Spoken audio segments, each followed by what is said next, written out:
మరి యాసంగి రైతు బంధు ఎప్పుడు విడుదల చేస్తారు?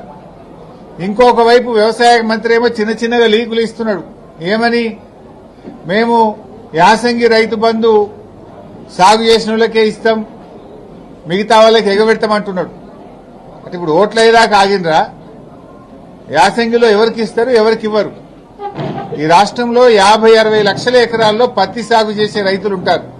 వాళ్ళు ఒక పంటనే చేస్తారు, పత్తి 6-7 నెలల పంట. మరి ఆ పత్తి రైతులకు ఇస్తారా, ఇయ్యరా? చెరుకు రైతులు, పసుపు రైతులు, అనేక మంది రైతులు ఉన్నారు. మరి ఆ రైతులకు ఈరోజు మీరు యాసంగికి సబ్సిడీ ఇస్తారా, ఇవ్వరా? కందులు 10 నెలల పంట, చెరుకు 11 నెలల పంట, పత్తి 7 నెలల పంట, పండ్ల తోటలున్నాయి, ఆయిల్ పామ్ ఉన్నది. మరి ఈ రైతుల పరిస్థితి ఏంది?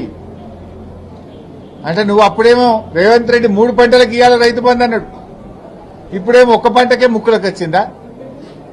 ఇప్పటికే నీ ప్రభుత్వం వచ్చిన తర్వాత 2 ఏళ్లలో 2 పంటలకు రైతు బంధు ఇచ్చినావు, 2 పంటలకు రైతు బంధు ఎగ్గొట్టినావు. మరి ఇప్పుడు యాసంగి రైతు బంధు సంగతి ఏందో స్పష్టంగా చెప్పాలి. అందరూ రైతులకు కూడా యాసంగిలో రైతు బంధు నిధులు వెంటనే విడుదల చేయండి. పెట్టుబడి కోసం ఇచ్చే సాయాన్ని ఆలస్యం చేయొద్దు. తక్షణమే రైతు బంధు డబ్బులు విడుదల చేయాలని చెప్పి మేము ప్రభుత్వాన్ని డిమాండ్ చేస్తా ఉన్నాం.